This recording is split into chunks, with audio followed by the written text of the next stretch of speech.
Magandang araw mga kapinta. Bale, ito na yung buong detalye sa ating pag-aasti. Kaya panoorin natin hanggang dulo para may makuha tayong aral. Sa una, i-prepare lang muna natin yung ating mga gagamitin. Isang D4 na paintbrush tsaka dalawang pencil brush. Tapos, ang ating stain ay oilwood stain na maple. Tsaka may puro tayong burnt umber tsaka lagayan. Haruin lang nating maigi ang ating oilwood stain kasi may latak to sa ilalim guys eh. Kailangan mahalo siyang mabuti para magpantay ang kulay. And bali, lagyan lang natin ng konting burnt umber ang ating maple oilwood stain. Ang sa gayon ay medyo mag-dark po at hindi masyadong light ang ating pang-aspe. Pahira lang natin yung ating board ng pa-straight line hanggang sa mapuno natin ito. Yan yung masisilbi nating base sa ating aspe. Pagkatapos nating mapuno ng straight line ang ating board, patuloy lang natin to ng 5 to 10 minutes para ready na to sa ating pagguhit. Yan, bali nag-start na tayo dito magguhit. Ang gamit pala natin dito is purong burnt umber siya na tinting color. Wala siyang halo. Bali ginamitan lang natin to ng pencil brush at kinaya yung green ng natural na kahoy. Yan, bali dalawa palang design ang ginawa natin sa isang board. Yan, bali dito, depende na lang sa inyo kung anong gusto nyong kalabasan na design. Nakikita naman natin yung mga design ng natural na kahoy. Depende na lang sa inyo kung anong kakalabasan. Basta guhit-guhitan lang natin siya.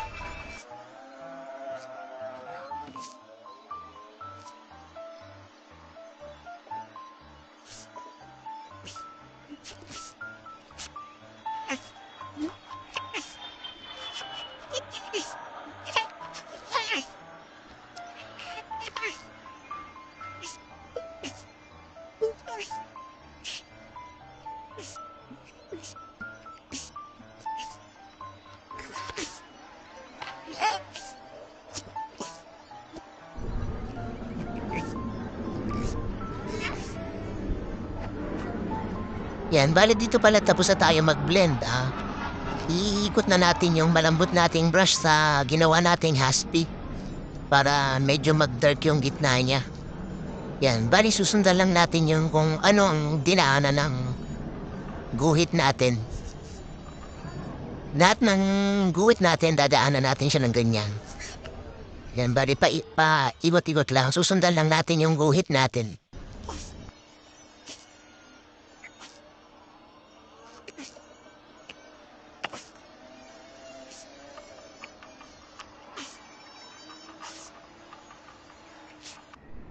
Yan, tapos pagka medyo tuyo na yung ginawa nating paikot-ikot na pag-brush, dahan-dahanin natin siyang i-brush ng pa-straight line para mawala yung guhit-guhit ng brush na ginawa natin.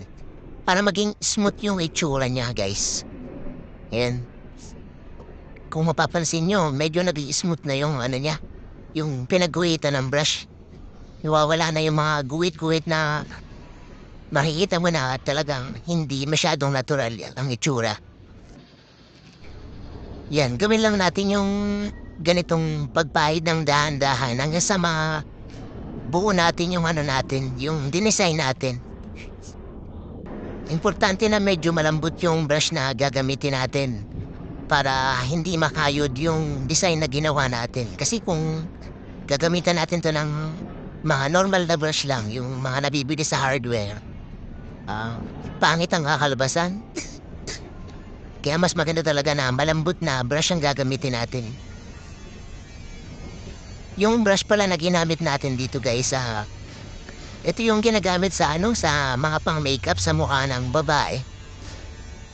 Yan. Medyo maliit lang siya at napakalambot. Mura lang naman to guys, hindi katulad ng camel brush na pagkamahal-mahal, hindi natin kailangan yung ganun. Gastos lang yun guys.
Huwag din nating kalimutan yung mga gilid ng board natin.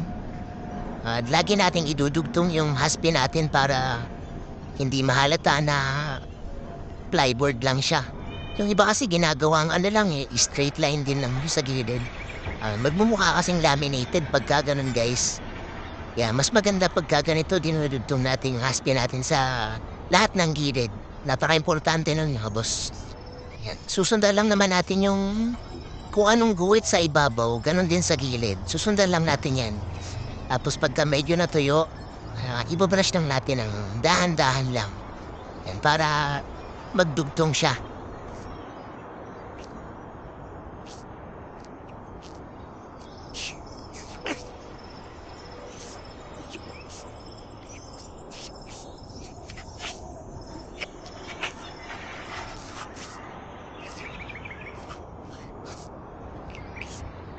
Yan, bale, ito na yung output natin, mga kapinta. Maraming salamat sa panonood kung nakaabot ka man dito.